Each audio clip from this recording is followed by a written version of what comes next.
is that this isn't the first time. This is the fourth time that you've been caught. I just wonder how many times that you've done it and the person was too embarrassed to even come forward to acknowledge that this happened to them. Putting these young girls, exposing yourself, not just exposing yourself, literally masturbating in front of a young lady that's working, for crying out loud. Well, this is the fourth time you've been caught. I'm guessing you've done it, people that drive drunk, you get caught, and that's not the first time they did it. It's the first time they get caught. Your bond is revoked. You are now remanded into the custody of the Warren County Sheriff's Office for transport to the Department of Corrections. This time there's a couple of deputies standing behind you. They're going to take you into custody. 041, the State of Ohio versus Stefan Scott. Mr. Scott is before the court with his counsel, Mr. Ernst. Ms. Nicholson, on behalf of the State of Ohio, we're here for sentencing. Has everyone had an opportunity to review the pre-sentence investigation? Yes, Your Honor. Yes, Your Honor. Ms. Nicholson, anything on behalf of the state? Your Honor, the victim's mother is present, and she would like to address the court. I'll let her go first.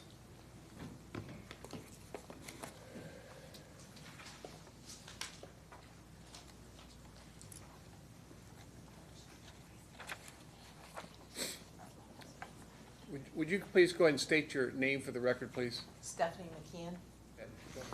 Your Honor, the man being sentenced today has committed this crime multiple times. This was not a one-time mistake. It was a repeated, deliberate act. Even while facing charges in this case, he committed the same type of offense again. That shows a clear pattern and a refusal to change his behavior. What he did to my daughter has had lasting effects. She was simply doing her job when she was sexually violated. Since that day, she has experienced anxiety about going to work. She has had nightmares. Her sense of safety was taken from her in a place where she should have felt secure, especially as a teenager. No one should have to fear being sexually exposed to while working. No family should have to watch their child struggle with anxiety because someone chose to repeatedly act in a sexually aggressive and unlawful way. We are deeply concerned that without serious consequences, this behavior will continue and may escalate. His history shows that lighter consequences have not stopped him. We respectfully ask the court to sentence him to the fullest extent allowed by the law. Accountability is necessary not only for my daughter, but to protect other women in this community. Thank you. Thank you. Your Honor. The state agrees that this is a continued pattern of conduct that has not been altered by previous consequences. He has convictions in May of 2019, May of 2023. He had the offense, which is now a conviction, in November of 2025 in Lebanon Municipal Court that occurred days after being arraigned, in this case, in the lower court, where he was given no bond. And was walked in on the warrant, a bond was not set, and days later he committed the offense that was charged out of Lebanon Municipal Court. His record shows that he had been off probation just over 2 weeks out of the Brown County case when he committed this offense. I think the statements made in the pre-sentence investigation show a complete lack of accountability on his part, taking responsibility for his conduct. And based on all of that, the state would be asking for the maximum period of incarceration. The court is not required to impose community control in this case, and I believe the defendant's history shows that he is not amenable or appropriate for community control. Additionally, if the court were to find that community control is appropriate, we would ask that he have a no contact order with the South Lebanon Starbucks so that the victim can go to work and have some peace of mind. Additionally, in further looking at the jail time credit, I believe he is entitled to 4 days of jail time credit in this case. He walked in on the warrant and was given no bond. No bond was set in the Warren County Court, and he was never taken into custody. He was arrested on November 2nd for the Lebanon Municipal Court case. At his arraignment on November 21st, in the common pleas court after indictment, he was issued a cash bond out of this case, which he then posted and was released on monitor on November 25th. And so he was not held on any bond related to this incident until November 21st of 2025. All right, thank you. Anything from probation? Nothing further, Your Honor. Mr. Ernst? Yes, Your Honor, I appreciate that. So I've been in pretty constant contact with since this happened. He did do jail time, whether there's credit or wherever it happened. It did create within him a change, Your Honor, and it's kind of as follows. If you recall, in this case, we did ask to modify his release to allow him to go to work. He is employed at PAX here in town, and he got with child support. He has a 7-year-old son that he's current on child support. They have worked with him to allow him to become employed, and he's current there. Some things that adversely affected him during this time, and particularly during the time he was incarcerated. Up till now, he's not been able to see his 7-year-old son, and his mother of his child is not against him. She's not filed anything.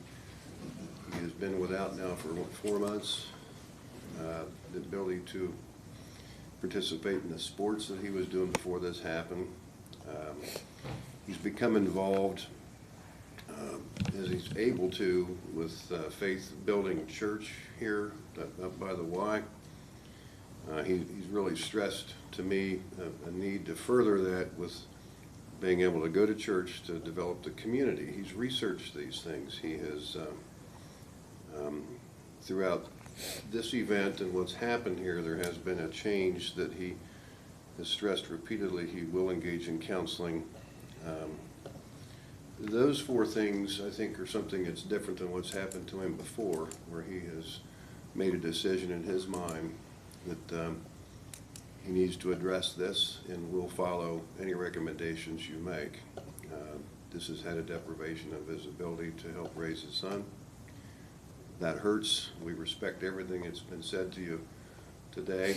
I think his reaction right now is that he's sorry for what's happened. He'll tell you. But he has made some changes, and he's tried to be as responsible as he could with these other things that he realizes he's jeopardized right now. Therefore, we're hoping you'll give him a chance to show you that he can address this. And I believe he supports me in what I just told you. Is that right, Stefan? Yes, sir. Mr. Scott, is there anything you'd like to say before I pronounce sentence? I just would like to say I'm sorry. I've been trying to change.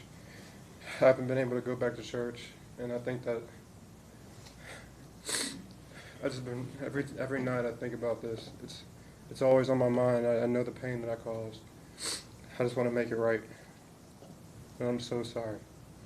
The court has considered anything else? I'm sorry, I didn't mean to interrupt you. I don't want to continue to live a life of sin. I'm better than that. I know I am. I haven't seen my son in 4 months, but the consequences of my actions, I just want to make things right and be there for my son, and I just don't want to let any more people down. The court has considered the statements made here today, the pre-sentence investigation, the purposes and the principles of sentencing, the relevant seriousness and recidivism factors. Mr. Scott, I read the statement that you gave during your pre-sentence investigation. Do you want to explain that to me? I'm sorry, sir. The written statement that you provided to court services during your pre-sentence investigation. I want you to reconcile that, what you said in that statement, to me, to what you're saying now. Yes, sir. I have a bad case, and I'm blaming it on eczema with my actions. I took the food and I immediately left. I was embarrassed.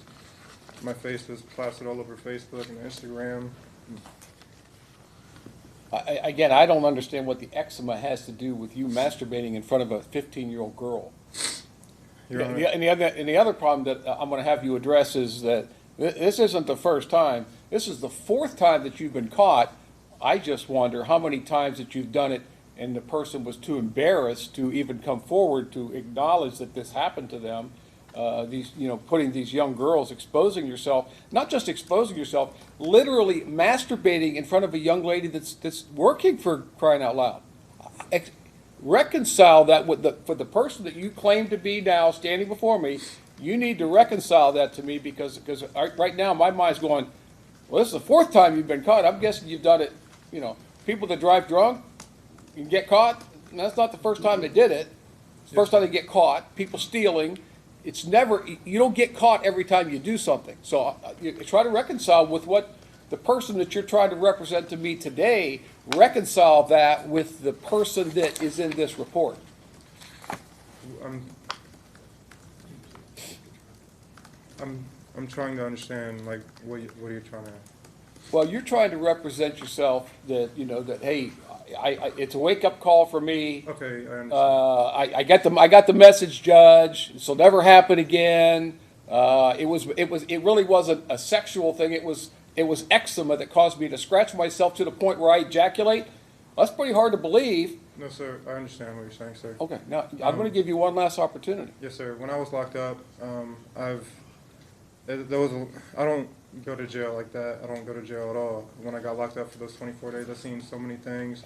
I was already a believer, but when I went into jail, the people that surrounded me with, the people that I've seen in church, the famous people that came and talked to us, gave me cards and little things that I could take with me on the outside to keep it together when I'm on the outside. So while I was in there, I formed prayer groups every night. It took a while to do that, but I feel like that was a calling. I feel like that the Lord put me in there to wake me up. That was my wake-up call. He was with me the entire time I was in there. People around me even felt it, and I was trying to, everything we did after we ate or before we ate and before we went to bed, we prayed. I'm focused on God. My wake-up call is God. Lord, I don't want to live a life of sin anymore, going down a path of nowhere. I know I'm better than that. I know what my calling is. I feel His presence, and this isn't. I've always been a believer, but I feel like He's put me in that position to where I could only turn to Him. Have you ever undergone any type of counseling? When I was in school as a kid with ADHD, but that's about it. I was talking to the therapist in probation, not a therapist, but the woman who does the packet with me. She's told me about people and solutions that I said I was interested in, because she recommended me to do counseling, and I thought that was a good idea. And you've engaged in that counseling? I'm sorry. Yes, online, yes, but I didn't have a job because I didn't have work release, so I'd have to pay for it. But I did do 4 classes online. I talked to people at Talbot House. They said they're willing to take me after my situation. This has been now almost 6 years since your first conviction. You had one in 2019, one in 2023, and then one since this case started. You got another conviction for the same type of behavior. Why wasn't counseling something that you sought? If you know you have a mental health problem, again, whether that's it is a recognized under the DSM-5 mental health disorder, but why wasn't counseling sought earlier? I've never had anybody to talk to. When I talked to probation, the woman who talked to me put me in the right direction. I never thought it was something that I needed until I heard it from her, and the things that we talked about the police and how, things in my past. She said, I think you need counseling because this is a recurring thing. And I realize now that I'm at home, I can't walk around without looking out the window. She explained to me these things are not normal.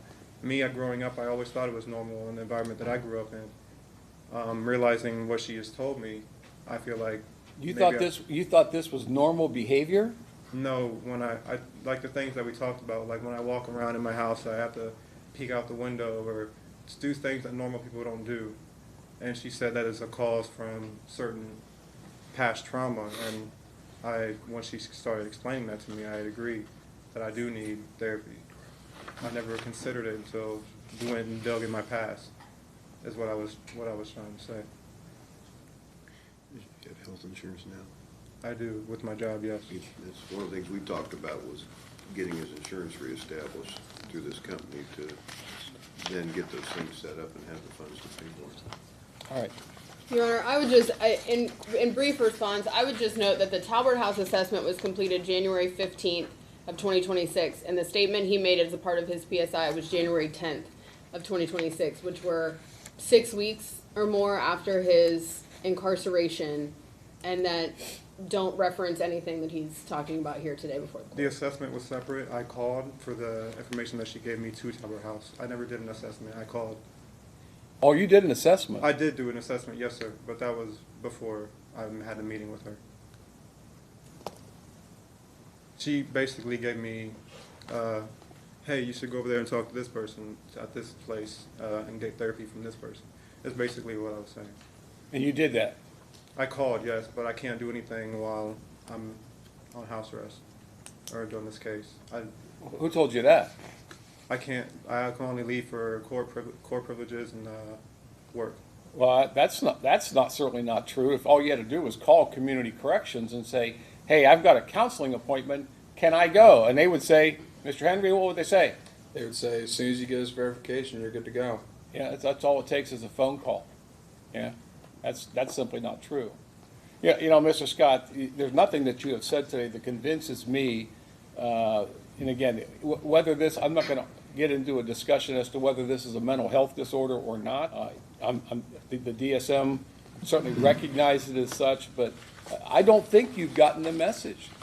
I mean, you, and again, my mind keeps going back to, and again, the two prior convictions, getting a conviction while this case was pending. I cannot imagine for the life of me, knowing that you're under indictment on a felony charge for this offense, going out and doing the same thing. I mean, that just completely blows my mind.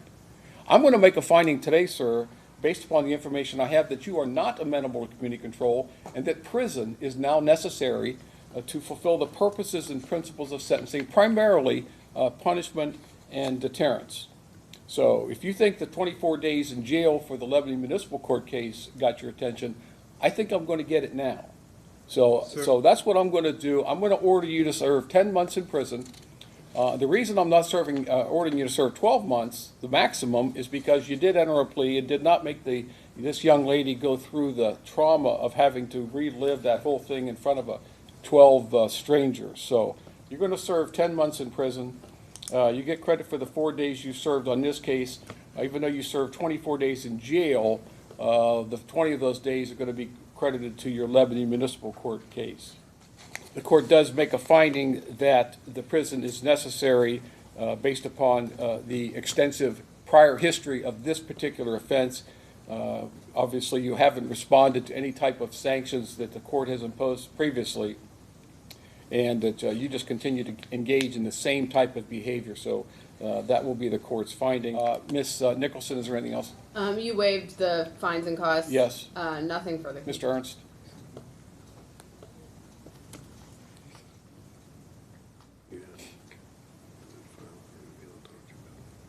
No, Your Honor.